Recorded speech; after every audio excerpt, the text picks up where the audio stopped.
Very good morning, students. I welcome you all 11th standard students for this online economic class after a long time.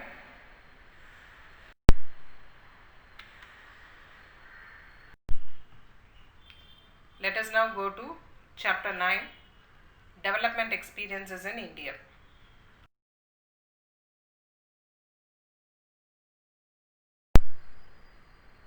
Learning objective: to understand the reforms introduced in the recent years in India.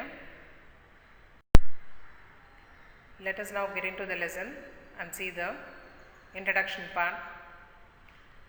At the time of independence in 1947, India was a typically backward economy. Yes, at the time when we got our independence in 1947, our country was totally a backward economy. The reasons are owing to poor technological and scientific capabilities, industrialization was limited and lopsided. So we had poor technology and scientific capabilities. Our industries was very much limited and lopsided. Lopsided, not strong. Urudhiya illa.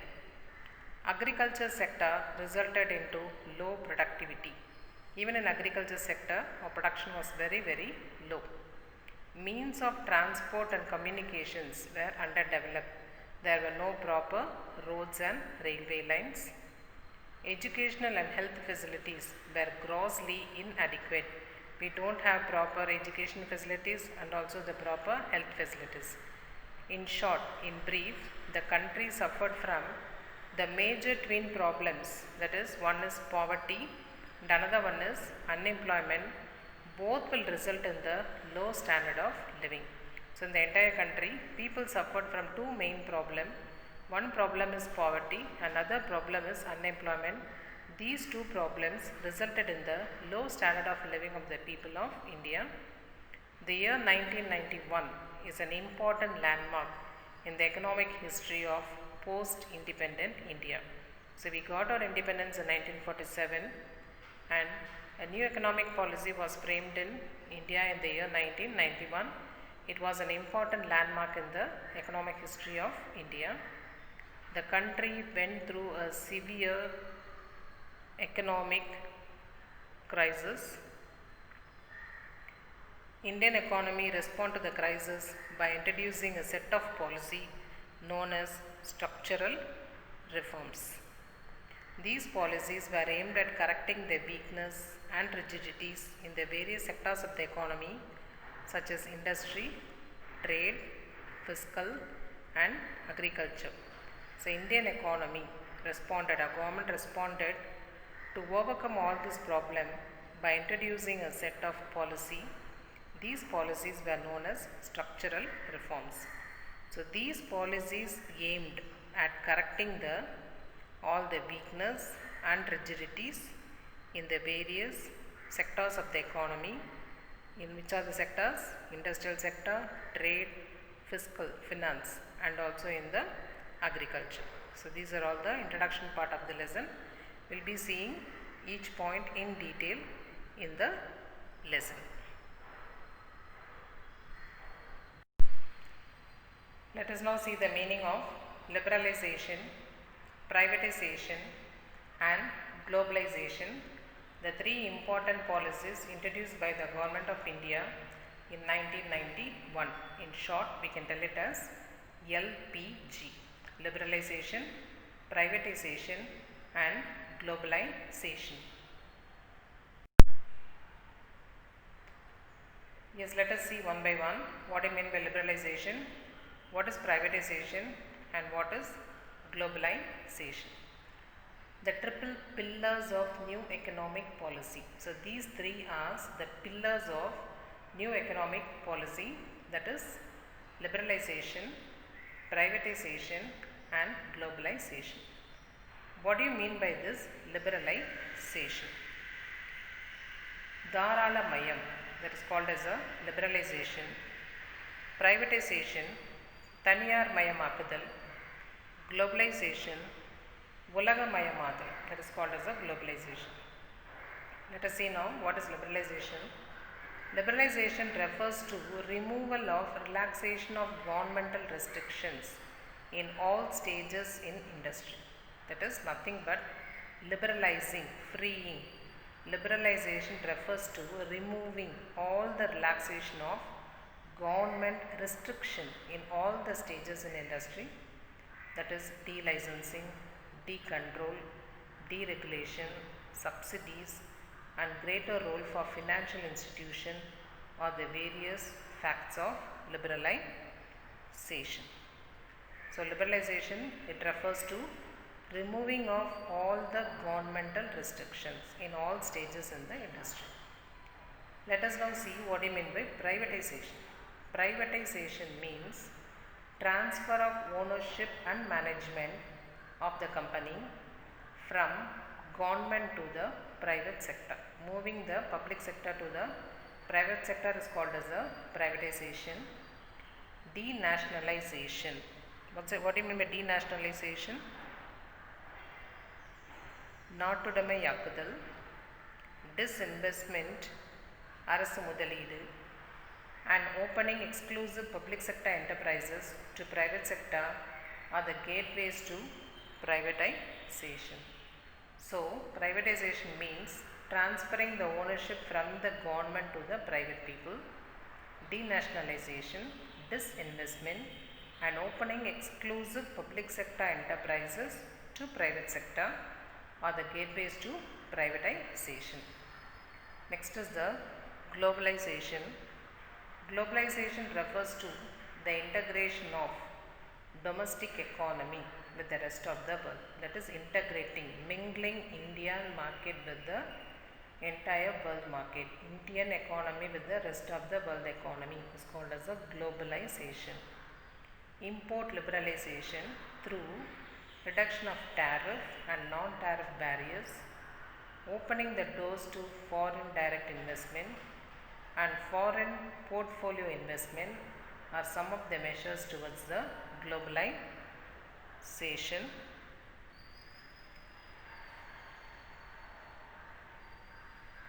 Yes, what is globalization? It refers to the integration of domestic economy with the rest of the world, that is Indian economy with the rest of the world. Import liberalization through the reduction of tariff and non-tariff barriers, that is sungavari kuraipu illana thaviruppu, that is called as a reduction of non-tariff barriers. Opening the doors to foreign direct investment, getting the investment from foreign countries, and foreign portfolio are some of the measures towards the globalization. Opening the door, it's called as a portfolio investment. So these three are the pillars of new economic policy: liberalization, privatization, and globalization.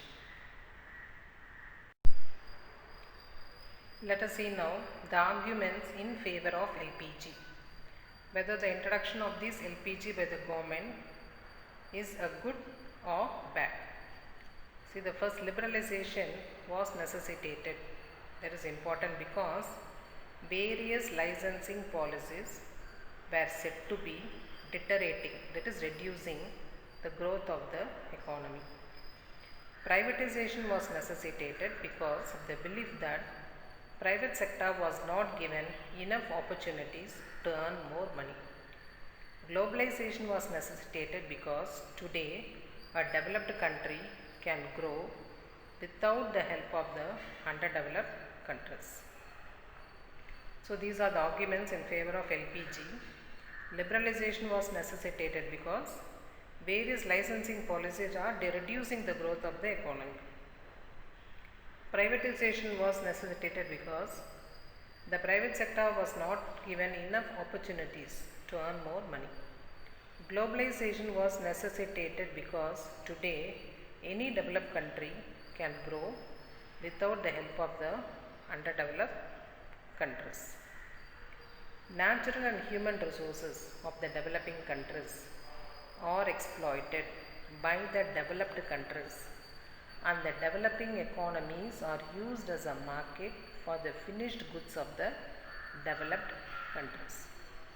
See, the natural and human resource of the developing countries, for example, you can take India, are exploited by the developed countries, and the developing economies are used as a market, once again, for the finished goods of the developed countries. What happened in India and why the British people entered into India and what happened to the Indian economy, the same.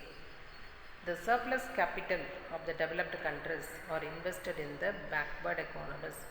The developed countries are gaining more from the underdeveloped countries, and all their surplus money are invested once again in the backward economies, that is our underdeveloped countries.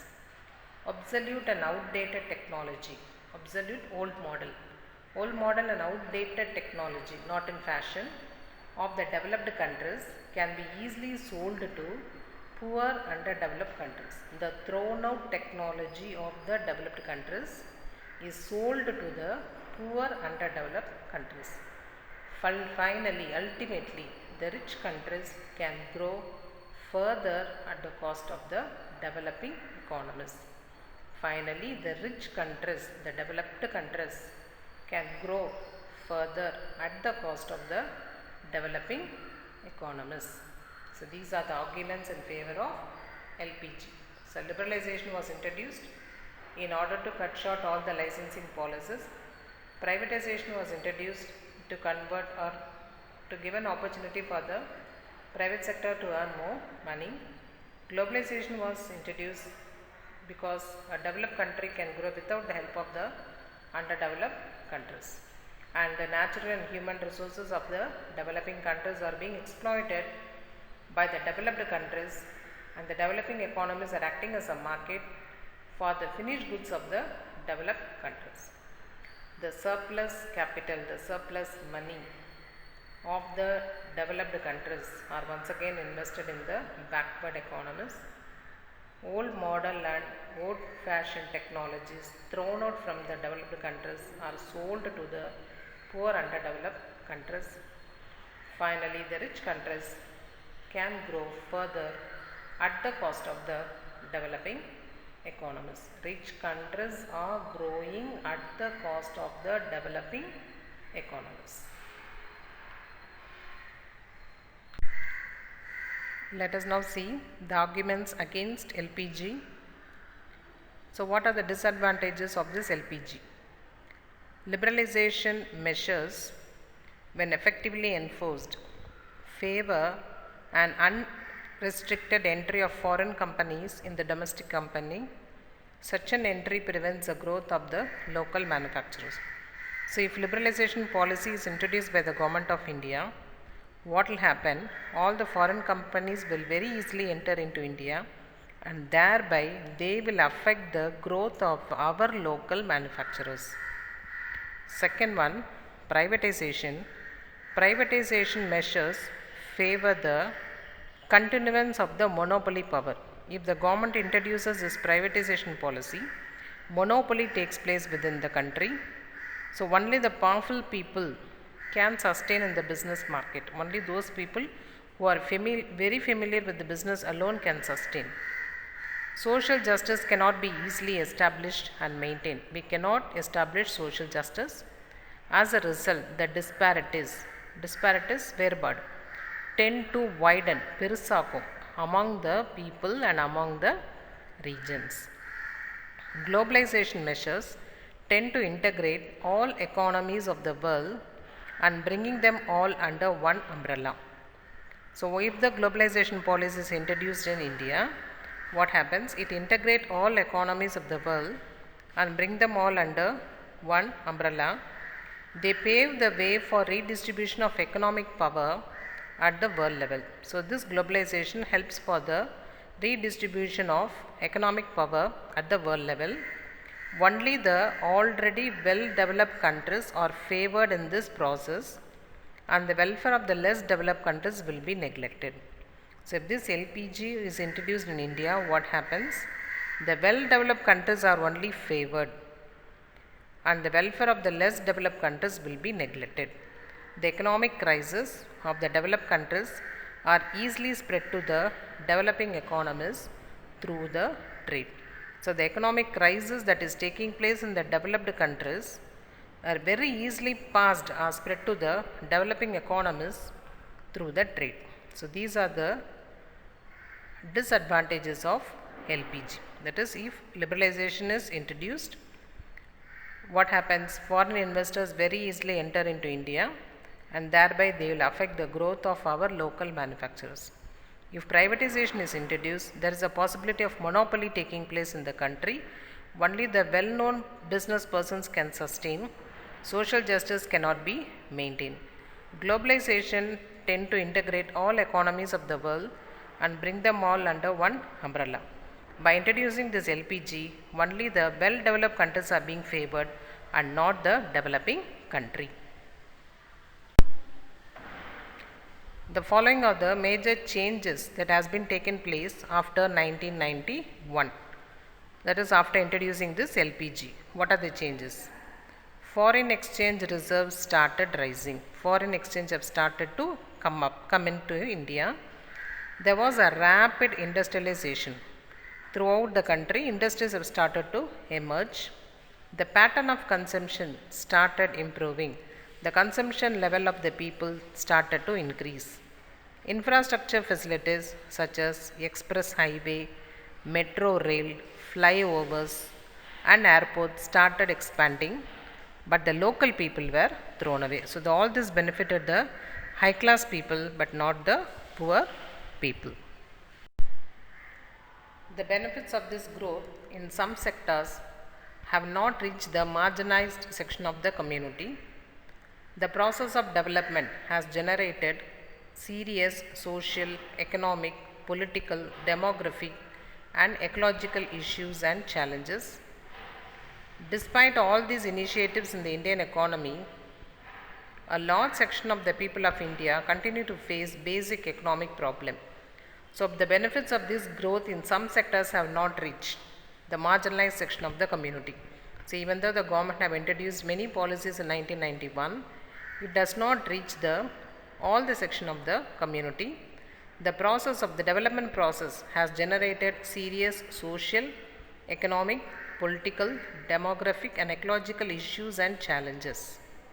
It's created all these challenges. Despite all these initiatives in the Indian economy, a large section of the people of India continue to face, even till today, we are facing many of the problems such as poverty, unemployment, discrimination, social exclusion, deprivation, poor health care, rising inflation, agricultural stagnation, food insecurity, labor migration. However, all these problems, government policies alone cannot be blamed. So, all these problems are still existing in India. We cannot blame the government saying that it is only because of the introduction of the 1991 policy. So, all these are the natural problems that we have in India: poverty, unemployment, discrimination, வேறுபாடு, social exclusion. Some of the society people have been excluded, deprivation, poor health condition, price high, inflation, agricultural stagnation, தேங்கி நிற்கிறது, food insecurity and the labor migration. Disinvestment, next concept, முதலீட்டு விலக்கல். Disinvestment means முதலீட்டு விலக்கல். So, disinvestment means selling of government securities of public sector undertakings to other public sector undertakings or to the private sector or banks. This process has not been fully implemented. So, what do you mean by disinvestment? முதலீட்டு விலக்கல், disinvestment. It means selling of all the government securities of public sector undertaking to another public sector undertaking or to the private sector or banks. But anyhow, this process was not fully implemented. Relative position of an Indian economy. According to the International Monetary Fund, World Economic Outlook In October 2016, GDP of India in 2016 at current prices was $2,251 billion. India contributed 2.99% of total world's GDP in exchange rate basis. India shared 17.5% of the total world population and 2.4% of the world surface area. India was now 7th largest economy of the world in 2016. India was the 3rd position after China and Japan among the Asian countries. India shared 8.50% of total Asia's GDP in 2016. See, relative position of an Indian economy. Where does our country stands? So, according to IMF, World Economic Outlook, they told that GDP of India in 2016 is $2,251 billion. India contributed nearly 2.99% of total world's GDP. Total world's GDP is 2.99% is coming from India, and India shared 17.5% of total world population. Total world population, out of total world population, India's share is India's share alone is 17.55% and 2.4% of the world surface area. India was now 7th largest economy of the world in 2016, and India ranks 3rd after China and Japan among the Asian countries. So, among the Asian countries, India's ranking is 3rd. India shared 8.50% of total Asia's GDP in 2016. So, if you take Asia alone, India's GDP is 8.50%. If we take the world fully into account, then India's GDP is 2.99% of total world's GDP. So, next topic, industrial sector reforms. The Prime Minister of India announced a new industrial policy on July 24, 1991. The new policy radically liberalized the industrial policy itself and deregulated the industrial sector substantially. So, it introduced the liberalization policy and deregulated the industrial sector. The primary objectives of the industrial policy were to promote major industry from the clutches of the bureaucrats. Bureaucrats, business person, industries were only in the hands of the few private persons. Now, our aim is to set up more number of industries under the control of the government. To abolish restrictions on foreign direct investment, to liberate the indigenous enterprise from the restrictions of MRTP Act, to maintain a sustained growth in productivity and employment, and also to achieve international competitiveness. So, what is the industrial sector reforms? So, a new policy was introduced on July 24, 1991. The liberalization policy liberalized the industrial policy and deregulated the industrial sector. The primary objective of our industrial policy was to promote more industry from the clutches of the bureaucrats, to abolish restriction of FDI so that foreign investments enter into India. Important initiatives by the government towards industrial policy. The policy has brought changes in the following aspects of industrial regulation: industrial delicensing, dereservation of the industrial sector, public sector policy, abolition of MRTP Act, foreign investment policy, and foreign technology policy.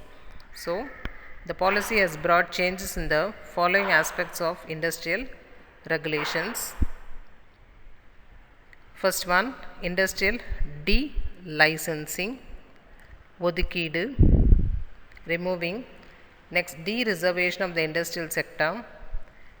Next, public sector policy, dereservation and reform of PSCs, that is கட்டுப்பாட்டு நீக்கம் மற்றும் சீர்திருத்தம். And next, abolishing of MRTP Act. And last one, foreign investment policy and foreign technology policy, that is தொழில்நுட்பம்.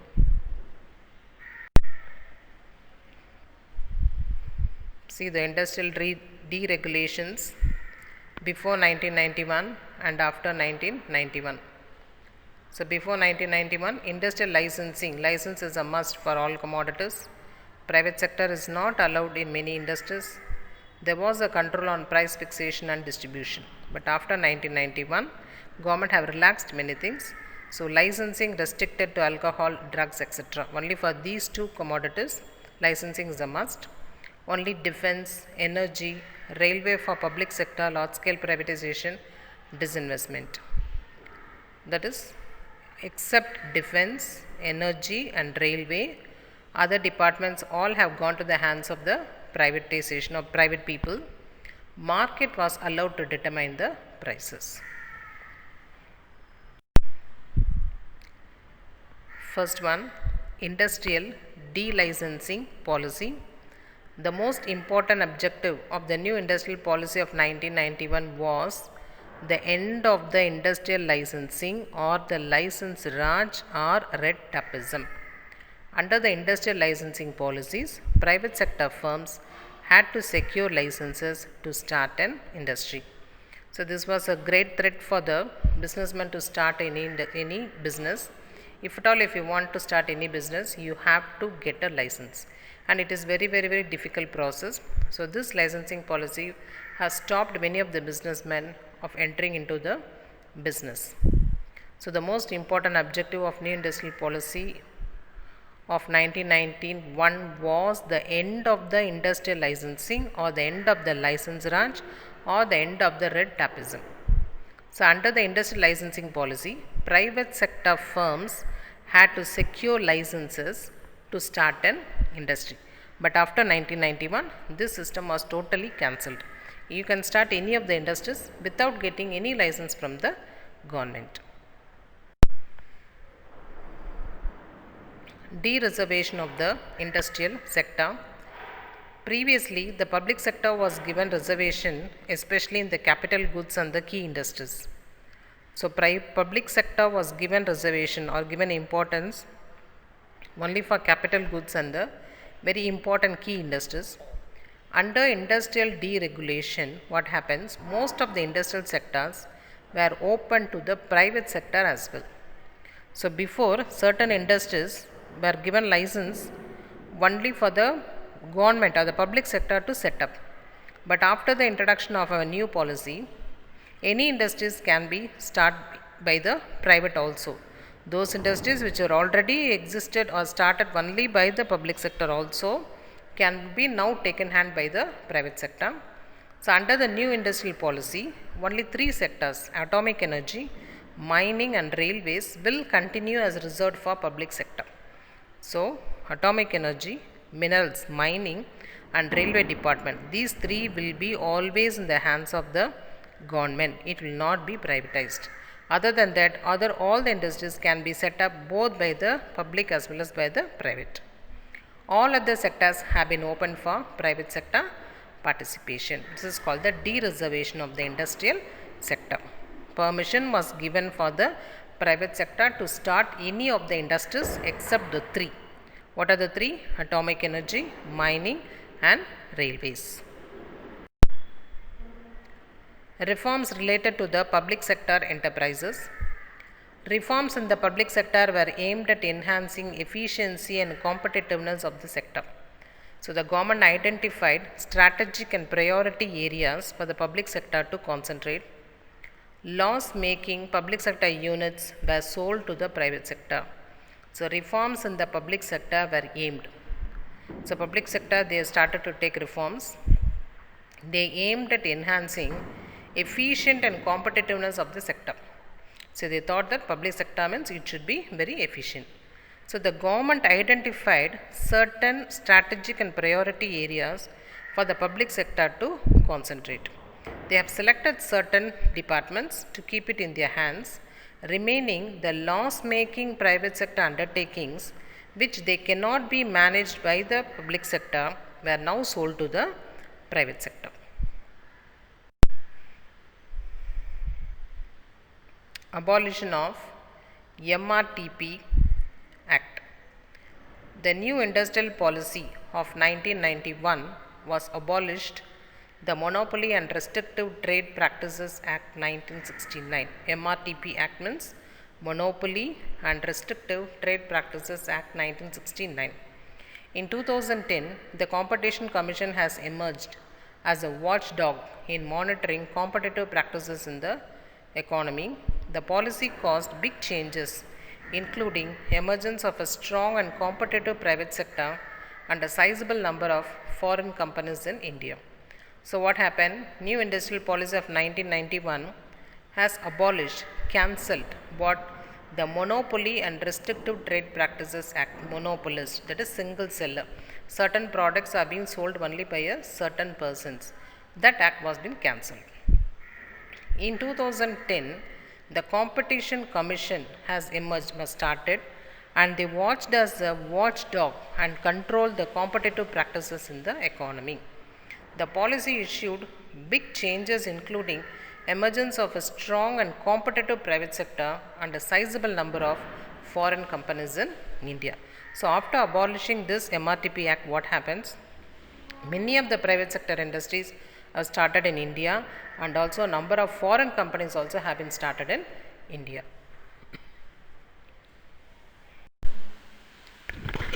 Next topic, foreign investment policy.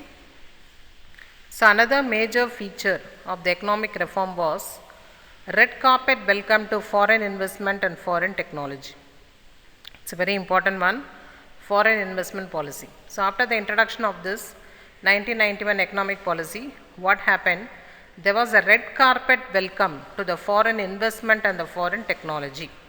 This measure has enhanced the industrial competition and improved business environment in the country. Most of the foreigners, they started to come to India and set up the industries, and this increased the industrial competition and also improved the business environment in the country. Foreign investment including FDI and FPI. What is FDI? Foreign direct investment. FPI, foreign portfolio investment, were allowed. In 1991, the government announced a specified list of high technology and high investment priority industries wherein automatic permission was granted for FDI up to 51% of foreign equity. So 1991, the government announced a specified list of high technology and high investment priority industries wherein automatically permission was granted for FDI, foreign persons, up to 51% foreign equity. Moreover, many new industries have been added to the list over the years. So since foreign people have entered into India and started industries, many new industries have started to emerge in India. Foreign Investment Promotion Board has been set up to negotiate with international firms and approve foreign direct investment in select areas. So FIPB has been set up to negotiate with the foreign firms, foreign companies, and approve the FDI, that is foreign direct investment, in the selected areas. So these are the important initiatives by the government towards the industrial policy, that is industrial delicensing policy, de-reservation of the industrial sector, reforms related to the public sector enterprises, abolition of MRTP Act, and the foreign investment policy. So this lesson is a big lesson, students. We have seen only the part 1. So we have seen the introduction part, then the 3 LPG, that is liberalization, privatization and the globalization.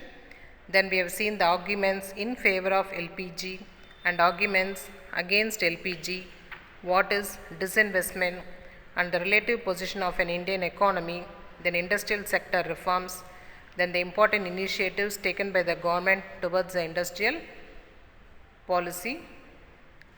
So let us be continuing in the next part 2.